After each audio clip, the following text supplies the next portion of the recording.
So liberalism has as its roots the word liberty. In other words, individual rights. And so liberty, individual rights, that's what liberals want.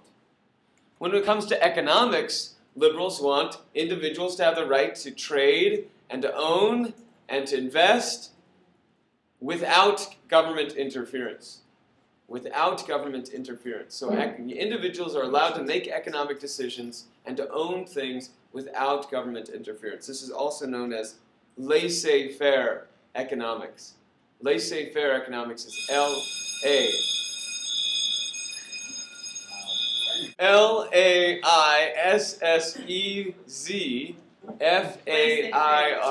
Laissez-faire.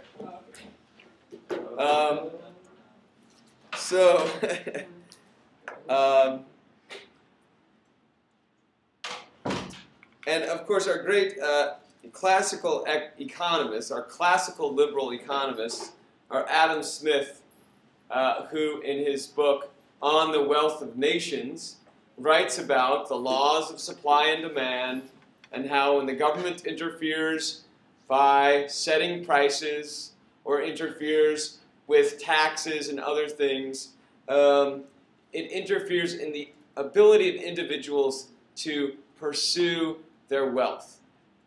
And Smith writes that when every individual is looking out for their own well-being, you have maximum wealth production, and therefore the best society. And so the government should not be intervening in the economy to help these people or to set prices here or to encourage this industry over here to produce, but instead individuals should all be doing what's in their best interest outside of government support. If I can have everyone's attention, please. You probably heard the fire alarm. It has been determined that this is not fire. There is no need to evacuate. Thank you. Okay. So, now another classical economist was Thomas Malthus. Malthus was dealing with the question, well, why aren't people richer now that we've gone through industrialization? You said that if everyone does what they want, everyone, we'll have the most wealth created and we'll have the biggest benefit for everyone. So why is there so much poverty with industrialization? And Malthus's answer is, of course, when people have more money, they have more children.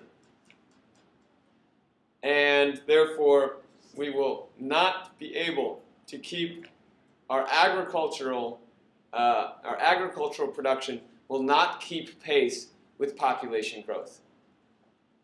And so the population is growing, the agricultural production is not, and so we'll still have starving people. And that is, he writes that theory in what is called On the Principles of Population. So if you want a book that's just called On the Principles of Population.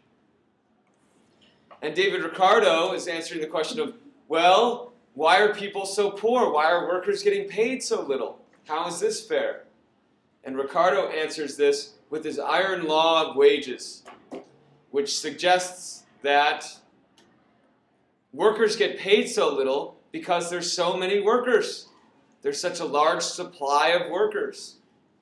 And so when there's a lot of something, when there's a huge supply of something, each individual one's value is very low. And so a lot of apples means each one is relatively cheap. A lot of workers means each one is cheap.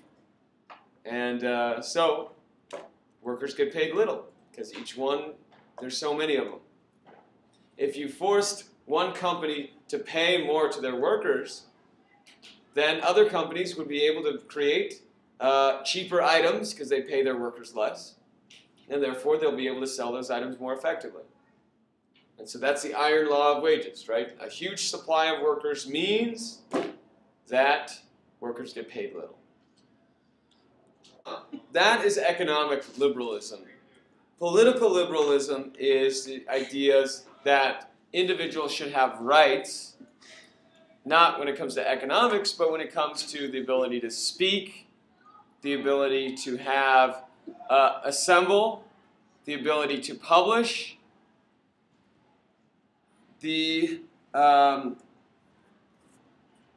what else? Many political liberals believe that this means you have the ability to, of religious freedom, of course. and also the ability to, well, for those that are educated, contribute to the government. Many political liberals believe that the educated people should have a say in the parliament and the laws that are passed. And so political liberals will want to have parliaments that will check the king. Political liberals will want, these enlightened ideas like laws that apply to everyone. Laws that are created by parliaments that are elected by the educated population. Now, political liberals don't think everyone should vote in the first half of the 19th century. Liberals at the beginning of the 19th century have what is called the stake in society theory.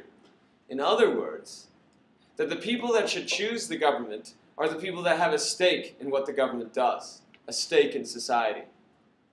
After all, a poor dude who has nothing to lose if the government does crazy things. But someone who's got a very productive factory does have something to lose. So the stake in society theory suggests that the middle class, the bourgeoisie, should be able to vote. But those uneducated workers and the urban poor and peasants, they shouldn't, because they don't have the same stake in societal success. The Reform Bill of 1832 is the embodiment of this idea. In England, it allows the middle class in cities to vote. And so voting for Parliament will not just be about the landed elites, but now urban middle class or the urban bourgeoisie will be able to vote. And Parliament after this, therefore, will be much more open, will be focused on bourgeois interests, on helping industry and helping businesses. Parliament in England will end the Corn Laws. And the Corn Laws were laws that had been put in place by the conservative Parliament after Napoleon in England, so after the Napoleonic Wars. But in England, the parliament there, remember, was elected by the nobles, right? It's the landed elites. The nobles and the gentry are the two houses of parliament. And the Corn Laws were put in place to protect the price of corn and the price of grain. And so this put a tariff on foreign grain. So there's all sorts of opposition to this by urban poor people that don't like the higher prices of grain, and the bourgeoisie too, because they don't have any stake in grain prices. They're not landed elites. And so after the Reform Bill of 1832, in the 1840s, the Corn Laws are ended.